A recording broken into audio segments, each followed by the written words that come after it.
nikupe sifa mtazamaji, nikukaribishe tena ndani ya chumba cha siri. Ila naomba nikukumbushe kitu kimoja.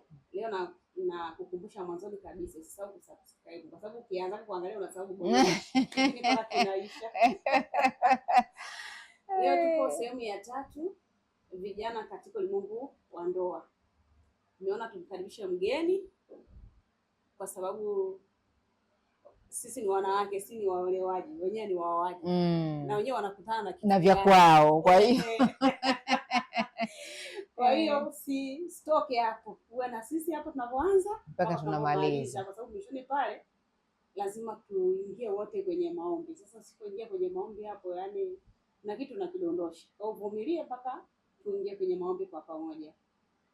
Nikukaribisha sana. Karibu mtumishi, uombe kwa kifupi kwa ajili ya kumkaribisha Roho Mtakatifu, tuanze kipindi chetu. Karibu sana. Asante, nashukuru.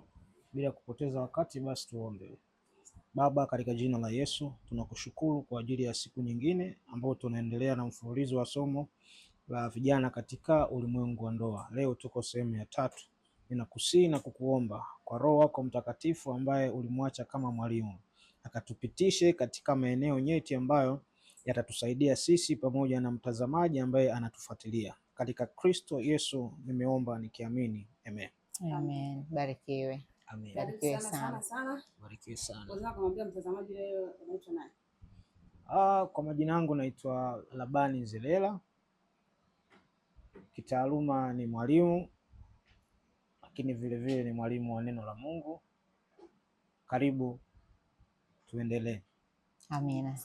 Karibu sana mtumishi wa Mungu. Nashukuru. Karibu sana. Nashukuru sana. Bwana asifiwe tena Irene. Bwana asifiwe watumishi wa Mungu. Amen. Jamani, tunaendelea kumshukuru Mungu kwamba anaendelea kutupigania kila itwapo leo. Amen. Naomba Irene uniungie andiko la ufunguzi. Andiko la ufunguzi katika Biblia yote katika safari ya kumtumikia Mungu ndani ya chumba cha siri. Kutoka Yakobo sura ya kwanza mstari ule wa 22 hadi 24. Unasemaje vile? Tusio wasikiaji tu wa neno bali tuwe watendaji wa neno. Okay. Sasa nina swali dogo. Nyakati hizi tulizo nazo, tunasikia neno na kutenda au tunasikia na kuliacha? Nyakati hizi tulizo nazo, yani kwa kila mmoja wetu anavyoona eneo analokuwepo. Nianze na wewe Irene. Naweza kaa tuko kwenye mafungu mawili hapo. Kuna mwingine ambaye anasikia na alitenda lakini sio 100%. Lakini kuna mwingine anasikia hatendi kabisa. Kuna mwingine alisikii kabisa. Okay. Karibu mtumishi Labani. Nafikiri siko mbali na Irene. Ya nyakati zinaweza zikawa za sasa, lakini sisi hata watangulizi wetu changamoto hizi zilikuwepo. Ndio maana Yesu hata alitoa ule mfano wa mpanzi kionyesha mafungu ya watu namna wanavyolipokea neno na kulichukua au kuliacha au iko hivyo. Okay. Kwa hiyo sasa nini kifanyike ili angalau 1% kubwa tuondoke na neno? Nini kifanyike? Nafikiri bado tuko pale. Jambo la msingi la kufanyika ni mtu kuamua kuondoka na Mungu. Okay. Usipoamua kuondoka na Mungu, hakuna namna unaweza ukalitenda neno kama vile linavyohitaji. Mfano mzuri Daudi kwenye maisha yake, yeye ametuonyesha uhalisia namna gani mwanadamu anaweza akawa na Mungu lakini vile vile akawa hana Mungu, akawa anamkosea Mungu bila uwezo wa kurudi kwa Mungu. Ndicho kitu cha msingi. Okay. Irene, hebu na wewe ongezea, malizia kwa mtumishi hapa. Mimi naweza nikaongezea. Kuna msemo mmoja huo wanapenda kusema kwamba uwezo kumshika Mungu ukampeleka mtu ukamlazimisha kunywa maji. Wewe ni kazi yako kumfikisha pale mtu. Ni zaidi kunywa maji ni yeye mwenyewe. Hata kama kilazimu kumwekea mdomoni bado anaweza asiameza. Yani hii issue ya kusikia neno au kutenda neno ama kuliishi neno mtu binafsi. Kwa hiyo mimi nikiamua sasa mimi na Mungu wangu. Nikiwa nasema mimi na Mungu wangu neno sitaliacha kwa sababu lazima niwe nalo kwa sababu muongozo wote uko hapa. Lakini pia si nisemeje? Sema tupone. Naweza kaa nasema mimi ni mwombaji, wewe ni mwombaji, wewe ni mwombaji. Uweze kuwa mwombaji sasa mimi naomba nini? Haupo kwenye neno. Okay. Lazima urudi kwenye neno. Kwa sababu nguvu ya kuomba pia inatokana na neno. Kwa sababu tumeambiwa unapoomba ni kama mtu ambaye anaenda shambani, lazima ubebe silaha au bebe jembe unakwenda kulima. Sasa wewe kama unaenda shambani una jembe unaenda kufanyaje? Sasa sana mtu ambaye anaingia kwenye mambo alafu una jembe ambayo tuseme kama una silaha au tuseme una neno. Mungu awabariki. Mmenijibu vizuri, yani nime kama ni maji nimekunywa, kiu imeisha. Mungu awabariki. Kwa hiyo na mimi nimetoka na cha kwangu. Naamini na mtazamaji ana cha kwake hapo akichukua. Bwana asifiwe. Bwana asifiwe sana. Kama ambavyo mtumishi umetangulia kusema, vijana katika ulimwengu wa ndoa. Tumekutana na vitu vingi ambavyo vimekuwa vinatusumbua. Tukasema hili somo Irene, mimi na wewe peke yetu hapana, hatutalimaliza salama. Lazima tupate upande mwingine naye aje atuambie vya kwake. Tuliulizana maswali, tuliweka vitu vingi mezani, tulijaribu kuvitengenezea mazingira hivi iweje, nini kifanyike, tuanzie wapi, tuende wapi, tumekosea wapi, nafikiri mengi yalikuwepo, lakini leo kwa vile tumempata baba, nafikiri tutakula na kushiba zaidi, kwa sababu wanaume wana mambo mengi. Wewe unaolewa, yeye anaoa. Ina maana hapo niunganisha kwa mtumishi kwa faida ya mtazamaji. Nimeoa.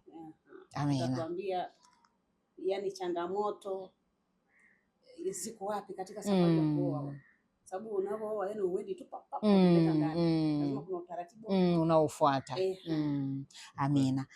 Neno tulilonalo linalotuongoza linatoka Mithali 18:22. Mithali 18:22 ya Irene, tusaidie kusoma. Soma kwa sauti kubwa nzuri tuelewe vizuri. Mithali 18:22. Sawa. Mithali 18:22 anasema, apataye mke hapata kitu chema, naye ajipatia kibali kwa Bwana.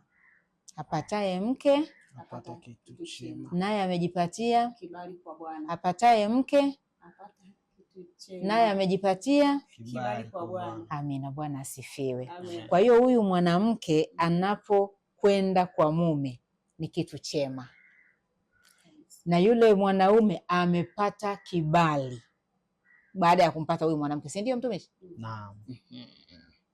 Asante. Shida kubwa au mimi leo na maswali kama matatu mtumishi.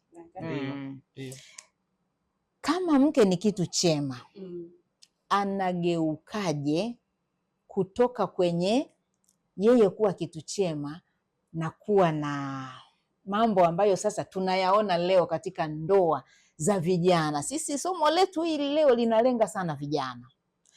Kama ni mtu huyu mke ni kitu chema kama maandiko yanavyotuambia, apataye mke amepata kitu chema naye amejipatia kibali kwa Bwana, anageukaje kutoka kwenye ule uzuri wake au kutoka kwenye ile hicho chema mpaka kuwa ambaye siye? Anageukaje? Shida ni nini? Chanzo ni nini? Tatizo ni nini? Ndo swali langu la kwanza kubwa. Swali umeelekeza kwa mtumishi, umeelekeza kwa yani ni kwenu nyote. Mimi na kila kitu huwa kina msingi. Yani katika safari ya kuoa kuolewa, na mara nyingi sana tunasemaga tuanze rohoni. Kwa sababu Mungu anasema, Mungu ametufanya si wasaidizi kwa wanaume. Ukiniongezea sauti nitafurahi. Niongezee sauti. Yani somo hili lisikupige, niongezee sauti.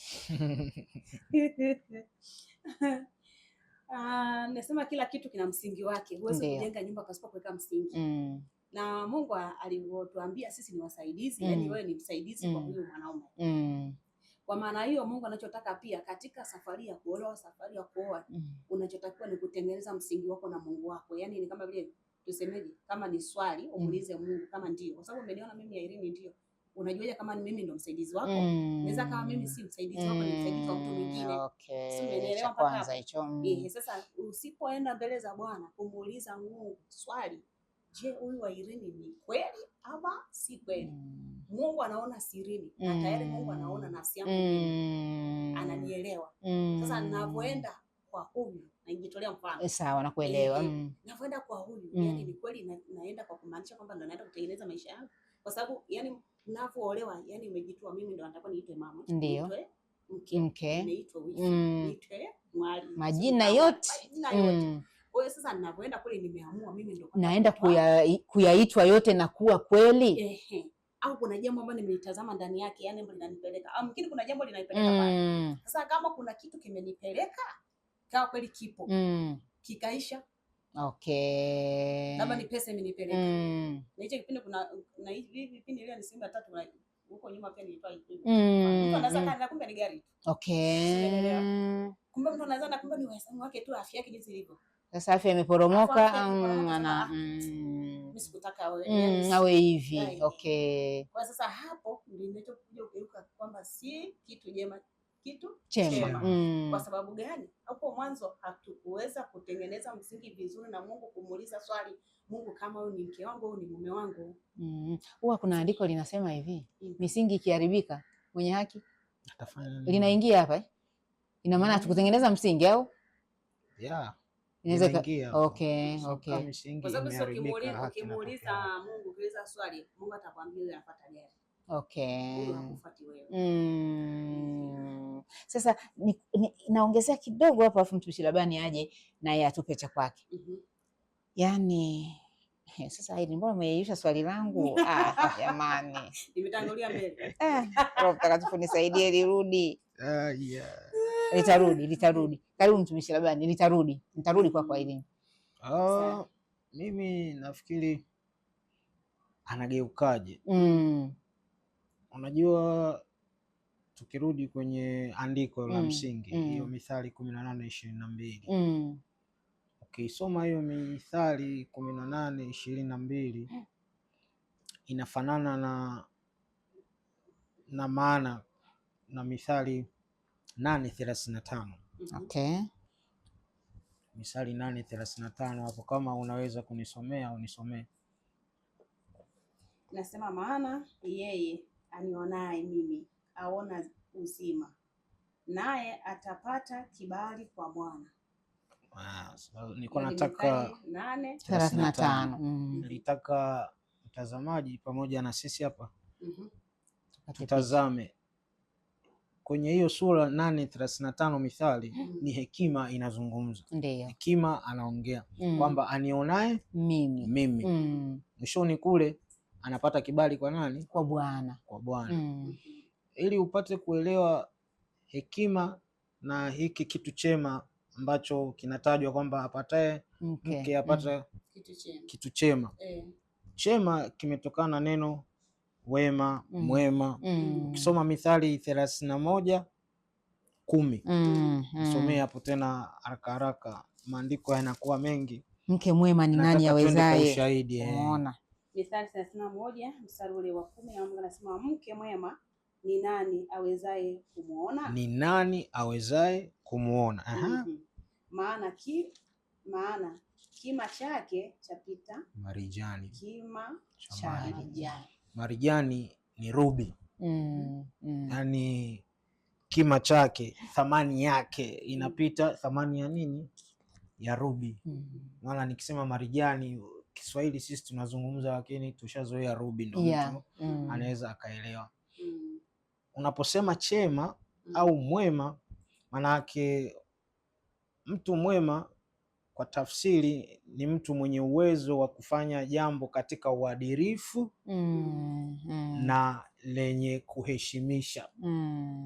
Kwa hiyo maandiko yanaposema apataye mke apata kitu chema, maana yake huyu mke anasimama hapa kama mwenye uwezo wa kufanya mambo ya uadilifu na ya kuheshimisha. Alafu ukienda kwenye ile Mithali 8:35, hekima inazungumza. Hekima kwa maana rahisi tu kwamba ni uwezo wa kufanya jambo katika uelewa na katika kufanya maamuzi sahihi. Unapoziunganisha hapa, kama hekima inaleta kibali kutoka kwa Bwana na huyu mke mwema tutumie lile neno mke mwema, tusitumie kitu chema.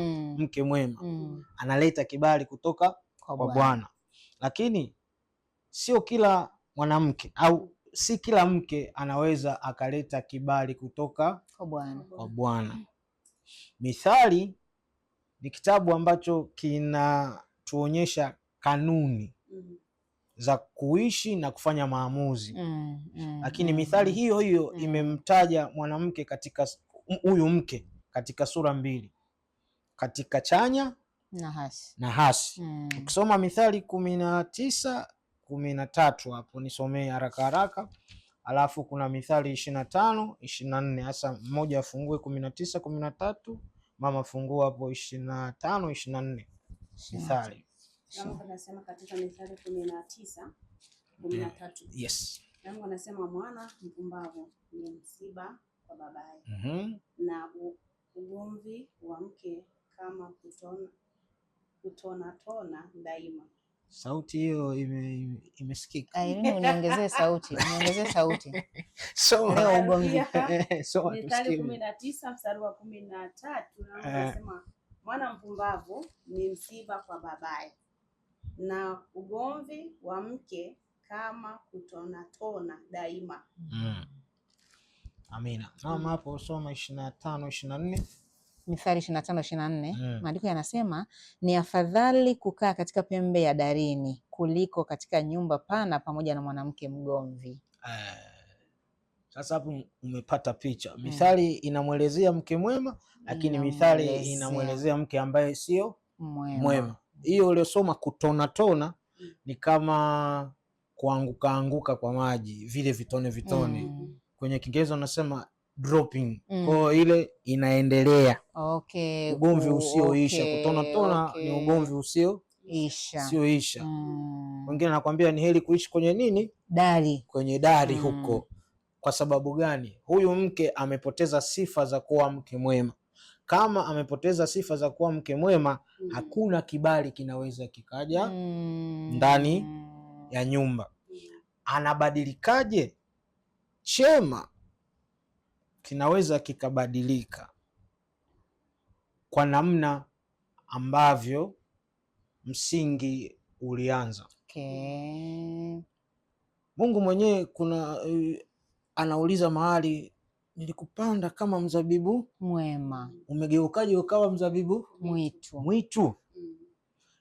Nini kinatokea sasa mpaka mtu anakuja anageuka? Tunarudi, yawezekana kweli ndani kulikuwa na wema, lakini wema usifikie hatua ya kutumika. Sababu mke mwema ana sifa ya kuwa na uvumilivu, ana sifa ya kuwa na uadilifu, ana sifa ya wema ndani mwake na zinginezo. Lakini huku ukija kwenye hekima, mtu mwenye hekima ana sifa ya kujua ni wakati gani afanye jambo gani. Lakini pia anajifunza kutokana na yaliyopita, learning from experience. Wengine wanasema unajifunza kutokana na makosa, lakini yaliyopita sio makosa pekee yake. Kuna mazuri, kuna mabaya. Umeona? Mwenye hekima sio kwamba anajua kila kitu. Mwenye hekima anajua nini afanye wakati wa magumu. Ukimwangalia mke wa Nabali alikuwa anaitwa Abigaili. Walikuwa kwenye kipindi kigumu cha mvurugano, lakini alijua cha kufanya ili kutuliza ile dhoruba. Yuko shemeji yangu kwa Ayubu, alipoona baba akapoteza kila kitu, anambia sasa si ufe tu, mimi niwe mjane au nipate nijue moja aolewe. Nijue moja. Sasa mtu anaweza akageuka kulingana na msingi aliyokuwa nao ndani. Na ndio maana maandiko yanauliza mke mwema nani anaweza kumuona? Nani anaweza kumuona? Sehemu nyingine ningesoma, lakini nasema kuna mtego wa mwanamke ambaye si mwema, neno siwezi kulitaja, lakini anasema ambaye si mwenye dhambi, yani ni mtu ambaye anamcha Mungu, ana uwezo wa kumkwepa, lakini mwenye dhambi anaangukia kwenye huo mtego. Okay. Lakini wema unaweza kubadilika. Mazingira ni mengi, lakini kikubwa zaidi kuacha kumtumainia Mungu na kutumainia vitu vinavyoonekana. Nimeshatoa mfano mali, labda afya na vinginevyo. Kwa nafikiri niweke hivyo. Yeah. Nimeshiba.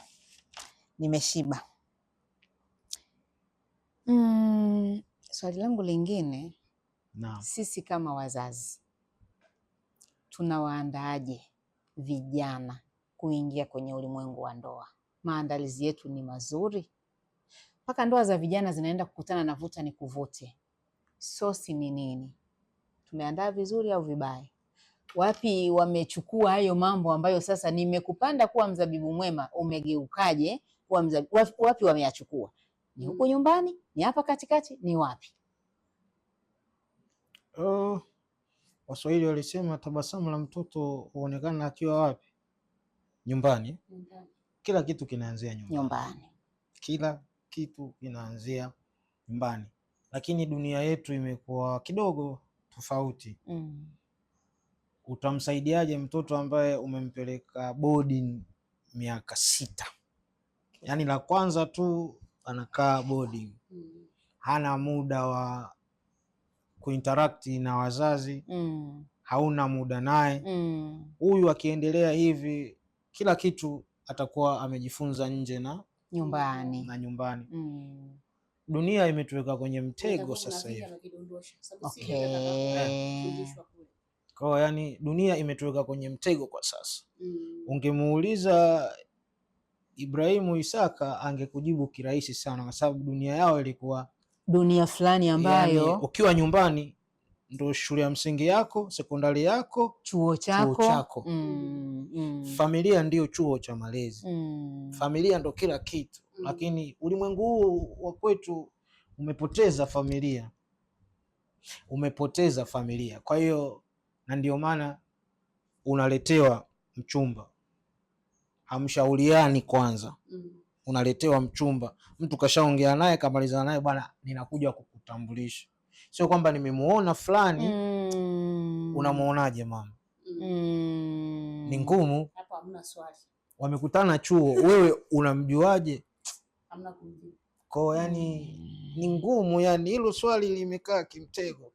Na ukienda makanisani hakuna ule msingi wa kufundishwa kwamba ukiwa wewe kama unataka kuoa au umeshaingia kwenye ndoa ni namna gani unaweza. Lakini tunaweza tukajaribu. Wazazi hasa kina mama, nyinyi ndo chuo kikuu. Ndio maana hata maandiko yanasema mwana mpumbavu mzigo kwa nani? Wa mamaye. Mwenye hekima kwa baba. Kwa hiyo sisi tumepewa tu vitu vizuri, kwa sababu sio watu wa kukaa nyumbani sana. Lakini pia dunia imeshatubadilishia huo mfumo. Lakini nini tufanye sasa? Nini tufanye? Ikiwa hivyo tumenyang'anywa, lakini bado tunaweza tukajaribu. Mtoto anajengeka akiwa nyumbani na anaharibika akiwa nyumbani. Mnamleaje? Maandiko amesema mlee mtoto katika njia impasayo, nayo hata iacha hata atakapokuwa mzee. Sawa. Maandiko anasema hivyo kwamba tumlee mtoto katika njia impasayo. Kwa maana hiyo kama wewe hauko kwenye njia ambayo inampendeza Mungu, na huyo mtoto ataingia kwenye hiyo njia yako ambayo haimpendezi Mungu kabisa. Nitolea mfano kama hivyo, wewe ni baba mlevi. Unaenda hicho kipengele ni kizuri sana, niwekee sauti juu. Sikusikii. Niongezee sauti, kipengele ni kizuri sana. Niongezee sauti kabisa. Sikii kabisa. Ngoja kwanza tupeleke kesi kwa mtazamaji. Wewe mtazamaji. Anasikika asikiki. Yaani hapo ndo mtazamaji tunamwona amegea support huduma. Yaani haya yote haya. Mimi hapa sijavaa mic. Ndio shida tunayopata huko. Mic ni mbili tu. Mic ni mbili tu. Kwa hiyo tunakuomba usupport huduma, tuwe na mic. Amen. Zaidi ya 4 kwa sababu kuna siku tutakuwa na wageni 6. Mungu akubariki sana. Amina, amesikia. Ndio issue kubwa ambayo inasumbua huko ndani ya chumba cha siri. umeniambia nimlee huyo mtoto, Mungu ameniambia au maandiko ameniambia nimlee mtoto katika njia impasayo au katika njia kumpendeza Mungu ama katika msingi wa kumjua Mungu ili na yeye aweze kuishi na kile ambacho amekipata kiwa kuanzia utotoni. Na ameambiwa kwamba akiishi hivyo hataweza kupoteza au hataweza kupoteza ule msingi, atabaki nao. Je, mimi hapa sasa ndo wakati ule basi sina msingi. Sipo huko katika hiyo njia ya kumlea mtoto katika njia, haupo. Sipo kwenye huo msingi ambao au kumlea katika njia ile ambayo Mungu anataka. Haupo. Sasa mimi nipo kwenye msingi mwingine ambao hata Mungu apendezwi nao. Mungu apendezwi nao. Kwa maana hiyo hichi kizazi changu na chenye kitafuata huo msingi. Ndio. Kwa sababu mimi ndo mama au mimi ndo baba, yani ninavyomlea huyo mtoto atafuata maadili yangu mimi ninavyoenda, ndo hivyo hivyo. Mimi labda ni mlevi, si ndio? Ninapotoka out naenda kunywa, mtoto haya anagundua akumbe hichi kinywaji cha baba ni kitamu. Na mtoto ndio walivyo akili yao. Yaani unajua mtoto mdogo anaweza akakataa chakula chake cha kitoto, anataka unachokula wewe mtu mzima. Sana maana kwamba huyu mtoto pia naye ataanza kuonja. Bado tutajitahidi kumzuia, lakini ataonja tu. Mimi kuna dada mmoja atalamba tu. Kwa sababu lazima atake kula kile ambacho babake anakula au mamake anakula. Sasa huo ni msingi. Sio msingi. Na ndio maana wazazi wanaamka usile kwa nje ya nyumba. Hapa kwa jirani hamna kula. Mtoto anaenda vile, hata akikutana hivi mimi nimekatazwa. Unaona? Amejengiwa msingi kwamba kumbe kula ni nyumbani. Angalia mfano, kumbe kula nyumbani ni ndio. Angalia mfano labda familia za wafugaji. Kwa mfano wa Masai. Baba alikuwa mfugaji, mtoto mfugaji, mjukuu mfugaji, kitukuu kilembekeze huko mfugaji. Kwa nini? Msingi wamelelewa kwa wale msingi. Kwa kuna msingi hawajauacha. Kama familia labda ni wafanyabiashara, wanarithi. Kwa sababu gani? Ni msingi. Kile kitu kinafahamika kwao. Kwa hata kwenye ndoa hapa kwenye familia, baba na mama wanaongeleshana ovyo mbele ya watoto, mtoto anapata picha gani? Anaona kama kumbe la kawaida. Kwa hata akija kuolewa naye atamchukulia mume wake poa tu. Mume wake au mkewe poa. Kwa sababu gani? Amekulia humo. Au kumtandika, anaona kama baba alikuwa anampiga mama alikuwa anampiga baba. Kawaida. Nimerudi nyumbani hujapika. Kanunue bwana, mimi nimechoka leo kupika. Kwa mtoto anakuwa mle na hiyo anaiona kwa mume, anasema hapa nyumbani kwetu nini kwa hivyo mama kwa kishachoka hamna kupika, tuenda kununua nje. Kwa hiyo naweka ile. Kwa hiyo kwa dunia hii sasa tunaweza tukatumia kama wanavyotaka wao.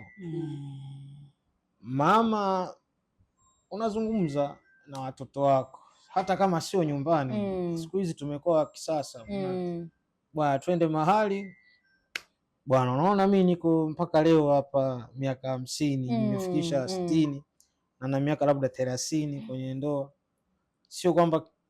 Sio kwamba maandiko yanaposema amepata kibali kwa Bwana basi ni ahadi itokao kwa Mungu kwamba kila ndoa haitakuwa na vuta nikuvute au shida. Hii ni kanuni umepewa, lakini ina mambo yake. Ni akili yako wewe au vijana ambao wanaingia kwenye ndoa mpaka kwenye ndoa. Ndoa ni safari. Ni kama vile mtu anaendesha gari, usije kafikiri unaendesha kwenye lami tu. Safari ujui unakoenda.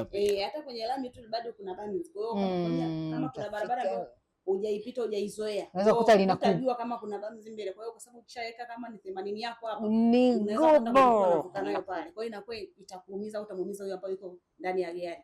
Lakini pia nawaambia, yani mimi nafanishaga katika safari ya ndoa ni kama mtu ambaye anaendesha gari katika barabara ya vumbi. Yani lakini wewe umekaa tu kwenye usukani wako, funga mkanda wako tu, yani safari lazima isonge mbele na utafika. Sasa mabinti wengi sasa wanafikia kwamba ni kuendesha kwenye lami. Kwamba mtu amejiandaa na olewa, lakini umulie unaelewa maana kuolewa au huko unakoelewa huko unakoolewa nenda kuolewa. Yani wewe umejitambua wewe ni nani, unaenda kufanya nini kwenye ndoa, au unaweza kumuuliza kwa nini unaolewa, jibu lake anaweza kukupa jibu kabaki kushangaa bana, kwamba huyu mtu mbona kwamba lazima tuelewe pete ya nani inavuka hapa. Umeshaanza mambo yako. Nataka pete inayovuka kiharaka hapa. Pete inavuka kiharaka. Nilikuwa nataka nikazie kitu kwenye ndoa kama safari. Hapa umeona iko na duara. Lakini hapa katikati. Hapa sasa na mimi nitakuuliza swali kwa sababu umeoa pete huna kwenye kidole. Hapa ni siri nyuma ya chumba cha siri hapa. Hapa katikati hamna kitu. Ila kuna kuta. Okay. Hizi kuta ni mahali mtu anaegemea akichoka. Lakini hili tundu katikati hapa ni patupu. Ni mahali ambapo unaingia, unatembea labda kwenye ukungu mzito, huoni mbele. Hii ndo inamaanisha kwamba unaanza safari unajua kwamba nimeanza safari, ila unakoenda hujui. Ndivyo ilivyo kwa sababu kesho yetu anajua Mungu. Kwa hili duara pakati tunaovaa pete tuelewe kabisa kwamba tunamaanisha tunakoenda, ila tunahitaji kuwa makini, tuwe na commitment kwamba lolote litakalotokea, mimi najua mbele ni huku. Nitafika lini sijui. Lakini kuna kufika. Kwa hiyo hili duara katikati ndo maana yake. Ndo maana yake. Tunavaa pete lakini hiyo ndo maana yake. Kwamba nimeanzisha safari, najua nimeanza, lakini napokwenda huko sijawahi kuwepo. Ina maana wewe utakuwa kwenye mduara unaendelea kwenda. Dira tu unayo kwamba mimi natakiwa niende huko. Natakiwa nielekee huku. Dira inanionyesha ni huku. Lakini mbona kuna mto pale, mimi napitaje? Unaanza kumlilia Mungu kama Musa, anamwambia wewe endelea mbele. Silete kaeka zako. Endelea mbele. Kwa namna hiyo. Karibu mama, swali lingine bwana. Mimi sasa Roho Mtakatifu nisaidie. Liko hivi. Nilikuwa na share na Irene. Nikasema mimi kama mama nina tabia zangu ambazo zinaweza zikawa si nzuri. Zinapelekea nini kwa mtoto wangu wa kike anapoondoka pale nyumbani kwenda kwenye ndoa. Kuna namna mmelisema, lakini acha niliweke tena mezani. Lakini nikasema baba, una ujasiri wa kuniambia kwamba mama, kwa tabia hizo, je, huyu binti kule atakapoenda kuolewa ataenda na kitu gani? Ni mama sasa. Tukasema kwa baba, mimi ni mama, wewe ni baba. Kuna mambo unafanya ambayo hayako sawa kabisa. Nina ujasiri wa kukuambia baba, hivi mtoto wetu kwa tabia hizo ulizonazo kwenye maisha yake ya ndoa ataweza kupiga hatua au kuvuka au kusogea kwenda sehemu kwa tabia huo? Ujasiri mimi kama mama ninao kwako, au baba kwa mama unao? Sijui swali langu limeeleweka? Limeeleweka. Amen. Nataka nijibu kwa namna fulani hivi. Karibu. Kitu kikubwa hapo, hii familia inaonekana haina mawasiliano. Ndio. Kama mtu anaogopa kuzungumza na mwenza wake ambaye mmekula kiapo na mmeambatana, mnaenda pamoja, ukiogopa kuzungumza na mwenzako kuna mawili. Kama sio kuogopa, unafunika kombe tu mwanaharamu apite. Halafu unayajaza wapi? Ndani ya moyo. Kwa nini uogope? Maanake nyinyi hamjajenga ule. Okay. Mnaishi kwa kuogopana. Na kwenye familia au kwenye ndoa haitaki kuwa hivyo. Kwa sababu kama mkiishi hivyo, hata kwenye malezi, mama atakuwa na sauti yake kwa watoto na baba atakuwa na sauti yake kwa watoto. Inatakiwa nikikukuta hapo unambaruza kofi, alafu akanikimbilia mimi hapa, na mimi namtia moja. Kwa hiyo anakosa pa kwenda, anajua napitiza zangu chumbani, ukiniambia sasa ulikuwa unampiga wa nini pale? Ila tumeonekana wote tuko sali, tunakula sali moja, sio mnakula sali tofauti tofauti. Kama sema kumbe mama leza fair au baba leza fair. Hamuwezi mkalea familia yenye yani krimu ninyi ambayo mnaitaka. Kwa kama mnaogopana kwenye swala la malezi ya watoto, mzungumze namna gani na kuwa mmekosa mawasiliano, msingi umeharibika. Hapa nilichoelewa mama hapa ni kwamba yani tabia, yani labda tabia nilionayo mimi au tabia alionayo baba. Kwa maana hiyo mimi najua kabisa hii tabia hii so nzuri na inaniumiza mimi. Lakini jinsi ya kumwambia iache kwa sababu itakuwa ni athari pia kwa ngumu, yani nakuwa siwezi kumwambia. Lakini naweza kuambia hiyo inategemea pia na tabia ya mtu. Sababu na mtu anajua kabisa anatenda hicho ndio kifanya sio kizuri, lakini hayuko tayari pia kuambia ukweli. Unaweza kuambia ukweli ndo kwanza ukainua ugomvi ambao tuna shida ya mawasiliano. Tuna shida ya nini? Ya mawasiliano. Kitu ambacho kinatakiwa kujenga sura ya familia yenu lazima kizungumzwe. Lazima kizungumzwe, ila sasa unazungumzaje? Hapo ndo tunarudi. Unazungumzaje? Unalipeleka kama shutuma au unalipeleka yani unalipelekaje? Hapo ndo tunarudi. Watu wengi wana hoja za msingi, lakini namna ya kuzifikisha sehemu husika inakuwa ngumu. Mimi nikija kwako nimeona mambo sio mazuri, nikaongea lugha kama ya kukushusha hivi, utalipokea vibaya. Kwanza ulipokei wewe, utalipokea kama shambulio. Unanishambulia kwa naweza nikakujibu au nikakaza mkimya. Sasa hapo hamjafikia lengo. Ni heri ujibu kapona kuliko kana kimya linakumaliza. Kwa hiyo ni heri kuzungumza, lakini ni kwa namna gani? Ujasiri lazima uwe nao, lakini wewe ndani unajisikiaje saa hiyo? Okay. Sababu kama ni jambo lazima kwanza uende magotini, ndo tunarudi kwa mke mwema. Si tunajifunza mke mwema hapa ana uadilifu, anafanya jambo ambalo linaheshimisha. Turudi tu kwa Abigaili. Abigaili hakumfokea Nabali pamoja na utemi wake wote. Kwa nini umemchokoza Daudi? Biblia haituonyeshi, labda behind the scene, lakini sisi ilichotupa ndicho tunachoenda nacho.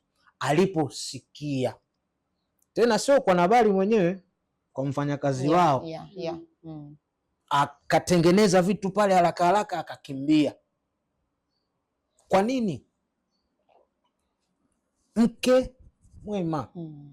Kwa ukiwa na sifa ya kuwa mke mwema, hautakosa ujasiri wa kuzungumza na baba, hata kama awe mtemi kiasi gani. Kwani wanaosemaga hakuna mkate mgumu mbele ya chai wanaogopa. Tatizo na nyinyi mnakuwa kama mkate siku hizi, hamtaki kuwa chai. Mnatupa swali lingine, muda unatuacha. Namaliza leo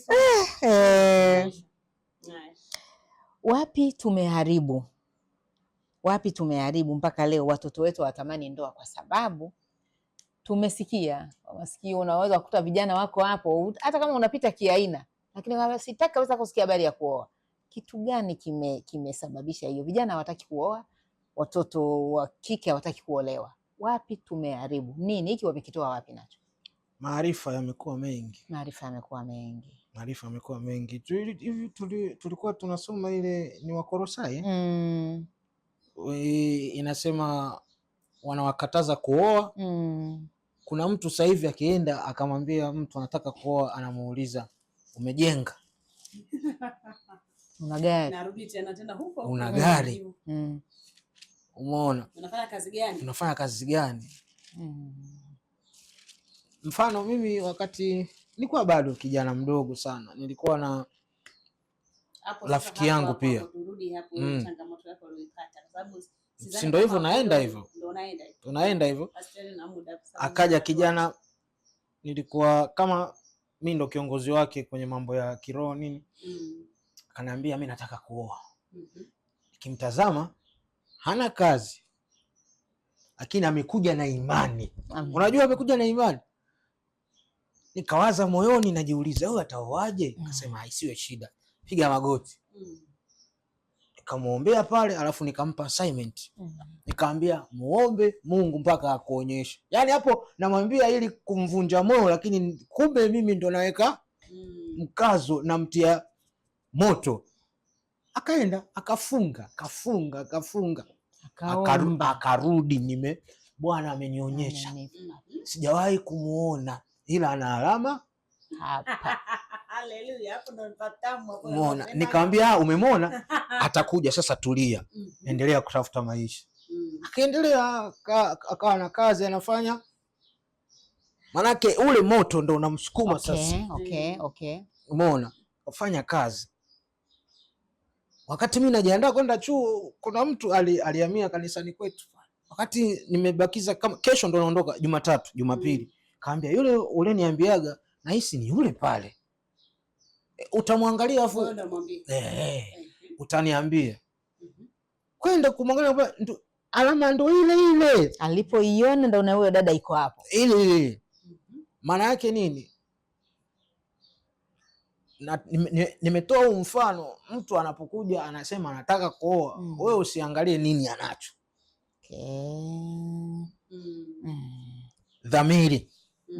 Dhamiri yake inasemaje wakati huo?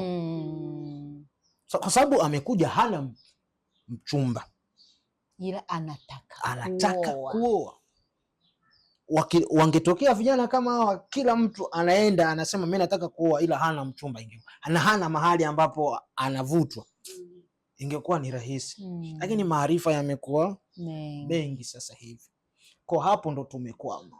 Wewe utamwelekeza hiki, mwingine ataenda kwenye semina, ataambiwa mwanamke unataka kuolewa unakimbilia nini? Ndio kwanza miaka 25 wewe. Tafuta vyako.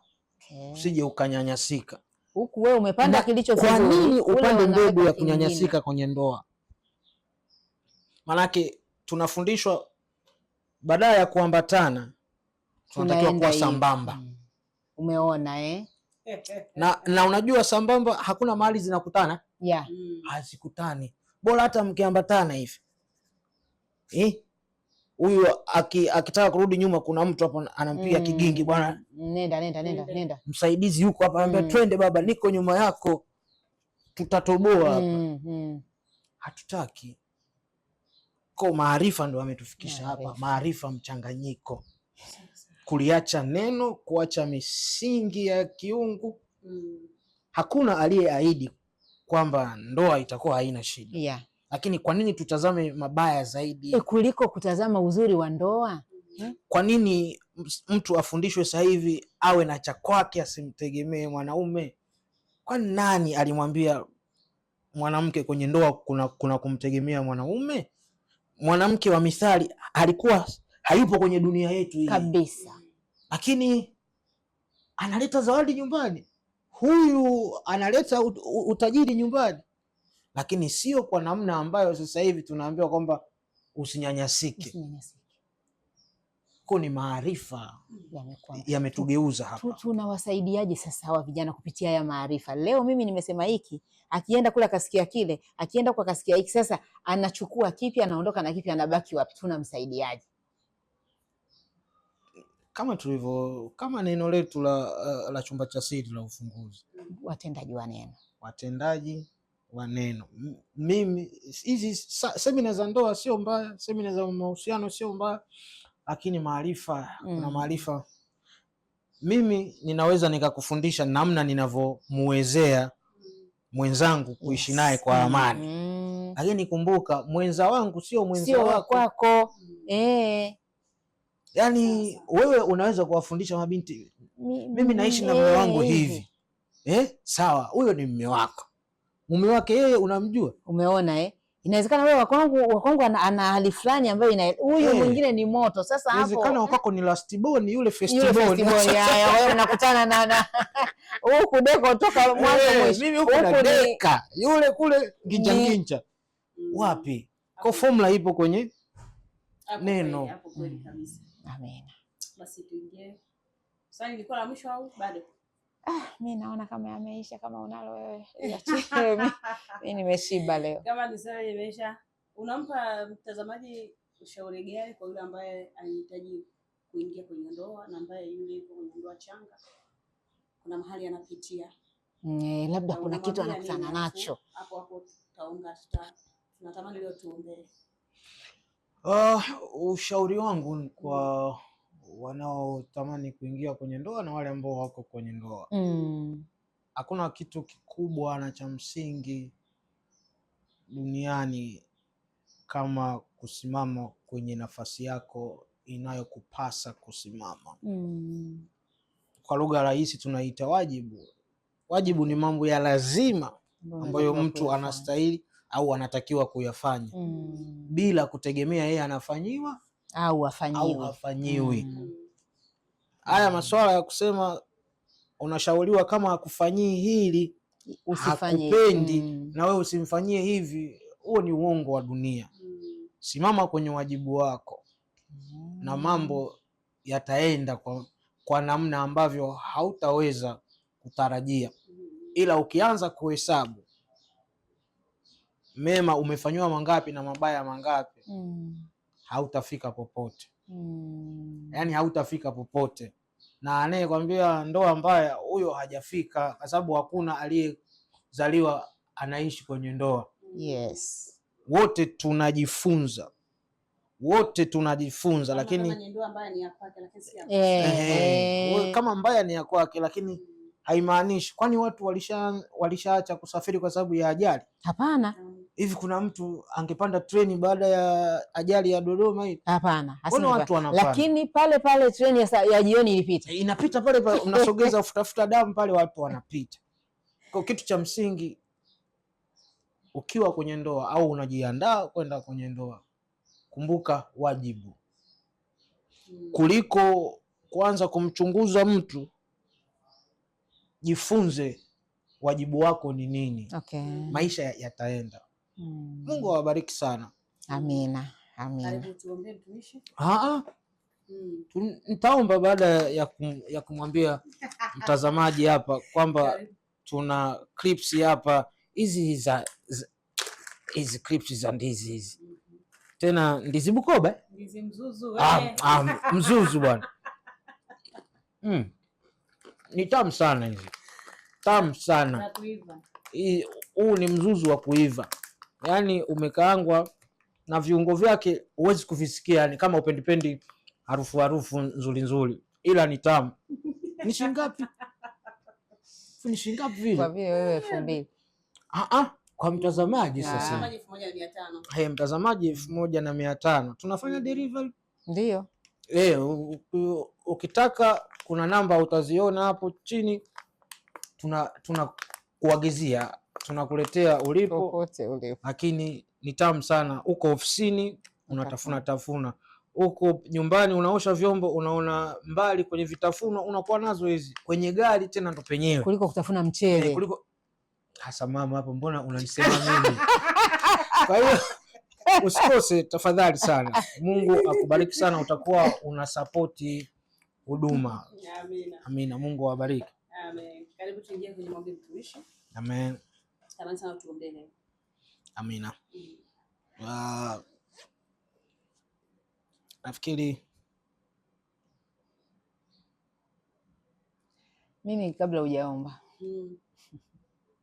Jamani, mimi vijana wao wananipa tabu sana. Niliuliza swali lakini nasikia kama nililete tena. Sasa sijui ni lenyewe, sijui limekuja kivingine. Tunashaka pia muda. Tunawasaidiaje?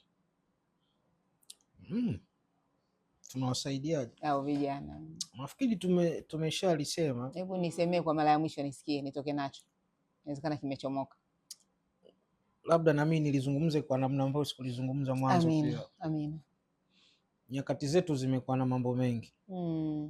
Lakini kitu cha msingi, ukikubali kumcha Mungu, ukikubali kwamba unaweza ukakamilishwa na Mungu, ukikubali kwamba sio kila unalolisikia basi lipo kwa ajili yako, na maarifa mengine kama hauna msingi kwenye neno, utakuwa ni kama wimbi la bahari. Kila maarifa yanayokuja wewe unarumbi mpaka unashindwa sasa uelewe lipi.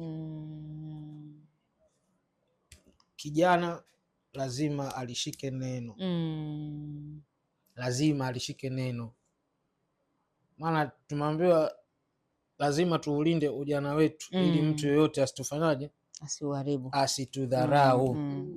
Kwa msingi wetu turudi kwenye neno, lakini vile vile tuwasikilize watu ambao tunaona wana kitu cha kimungu. Sio mambo ya mihemko, kwa sababu tuko kwenye wakati mgumu. Pia kanisa lina makanisa mengi, au kanisa linainua watu ambao wana shauku kubwa, lakini Yesu kichwani hawamjui. Kwa hiyo wanamjua Yesu tu wa makofi na kushangiliwa, ila Yesu wa kulia machozi ya damu Getsemani hayupo. Turudi kwenye neno. Nafikiri ndio msaada pekee. Nakushukuru sana. Nakushukuru. Amina. Basi nafikiri tuombe. Tunaomba kwa ajili ya wale ambao wanatamani kuingia, si ndio hivyo, na wale ambao wapo. Sasa basi tuombe. Baba, katika jina la Yesu, wewe ndio muasisi wa familia, na tunapozungumza kwa habari ya ndoa tunazungumza familia. Tunapozungumza kwa habari ya kijana tunazungumza nguvu ya leo ambayo inaweza ikatuletea kesho mathubuti. Katika jina la Yesu Kristo aliye hai, Mungu, mimi pamoja na watumishi wako tunakusihi na kukuomba ya kwamba ukapate kuwa msingi kwa wale ambao wanatamani kuingia, kwa wale ambao wana mipango ya kuoa au kuolewa.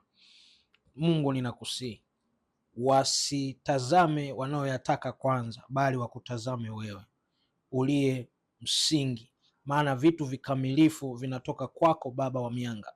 Katika jina la Yesu Kristo aliye hai, hila za ibilisi wasikose kuzitambua. Tazama, kuna wengine pia wapo kwenye ndoa. Baba, ninakusihi katika jina la Yesu Kristo, wasaidie kusimama katika nafasi zao, wasaidie kuwapa wenza wao nafasi wanazostahili, wasaidie kusimama na kufanya wajibu wao katika jina la Yesu Kristo aliye hai. Nafasi yako iwe nafasi yako, nafasi yako asipewe mwenza wala asipewe mwingine, bali wewe ukawe Mungu juu yao, Mungu katikati yao, Mungu ndani yao, ukiwaongoza na kuwapigania katika kila hatua. Katika jina la Yesu Kristo aliye hai, wakazae matunda ya furaha, wakazae matunda ya huruma, wakazae matunda ya uvumilivu, wakazae matunda ya uadilifu katika jina la Yesu Kristo aliye hai. Wakawe na nguvu na uwezo wa kujifunza kutokana na yaliyopita, wakawe na uwezo wa kujua nini cha kufanya nyakati ngumu. Nyakati ngumu zisiwapite Bwana na kuacha na majeraha, bali uwaponye katika jina la Yesu. Bwana umesema ukizimia wakati wa shida, nguvu zako ni ndogo. Baba, wape nguvu. Baba, wape nguvu za kusimama, ili ikawe ushuhuda kwamba Mungu alitupitisha hapa, Mungu alitupitisha hapa tulipokengeuka, Mungu aliturudisha na kutukumbusha wajibu wetu. Katika jina la Yesu tunakataa shetani kutumia ndoa kuliharibu kanisa. Tunakataa shetani kutumia ndoa kuharibu huduma. Katika jina la Yesu Kristo tunakataa shetani kutumia ndoa kulitukanisha jina lako na kulidogosha Bwana jina lako katikati ya mataifa. Tunaomba rehema na toba kwa kila mambo ambayo yamelichafua jina lako kupitia ndoa, yamelichafua jina lako kupitia wakati au hatua za kutaka kuoa au kuolewa. Katika jina la Yesu Kristo, wewe Mungu uliye wa rehema, Mungu usiyehesabu maovu, Baba tunakusihi ukaangaze Bwana, ukawafanye wainuke na kuangaza, ili jina lako likatukuzwe kupitia maisha ya watumishi wako. Asante kwa sababu ya watumishi wako pia ambao bado wanasimama Bwana katika huduma ya chumba cha siri. Ninakusihi na kuomba Bwana ukawe Mungu wa maongezeko, ukawe Mungu Mungu wa maajabu, ukawe Mungu uletaye uponyaji, Mungu mwenye kuongeza upako, hekima na maarifa kwa ajili ya maono ya chumba cha siri, katika jina la Yesu Kristo. Roho Mtakatifu ukaongezeke maradufu, Roho Mtakatifu ukajae maradufu, Roho Mtakatifu ukawe mwalimu wazi wazi, ukanene wazi wazi, katika jina la Yesu Kristo aliye hai. Ninakusihi Bwana, endelea kuwalinda, endelea kuzikumbuka familia zao. Mungu uwaponye katikati yao, katika familia zao, na kuwalinda. Roho za malipizi zisiwe na nafasi, katika jina la Yesu Kristo aliye hai. Roho ziviziazo zisiwe na nafasi hata ya kuweka ukucha. Bwana, ninakushukuru na kuacha wote mikononi mwako katika Kristo Yesu. Usimsahau hata mtumishi wako Zabron pia kwa kazi ambayo anaifanya. Bwana, moyo wake unalotamani Mungu, sawa sawa na mapenzi yako, ukamtendee sawa sawa na fadhili na wingi wa wema wako, wakakae chini ya mbawa za utukufu wako, katika Kristo Yesu. Amen. Amen. Amina. Mungu akubariki sana sana sana. Barikiwe sana mtumishi wa Mungu. Amina. Mama, karibu mwage mtazamaji. Mie huyo nisaidie kumwaga. Pole. Pendeza sana. Mungu akubariki. Usikose kipindi kinachofuata. Usikose kabisa, lakini pia usisahau kusubscribe na kukumbusha tena. Usisahau kucomment, kushare. Hivyo kama tunaviongelea hapo, na wewe unaweza kujibu. Kujifunza nini au unaelewa nini au tufanye nini katika safari ya kulea watoto wetu. Asante sana. Mungu akubariki. Karibu tena. Barikiwa Irene. Amina. Barikiwa mtumishi Labani. Amina. Barikiwa walimu wa kamera. Ninyi mmependeza leo. Kaka mkubwa. Nyinyi mmependeza. Hata wewe. Mimi sijachana nywele.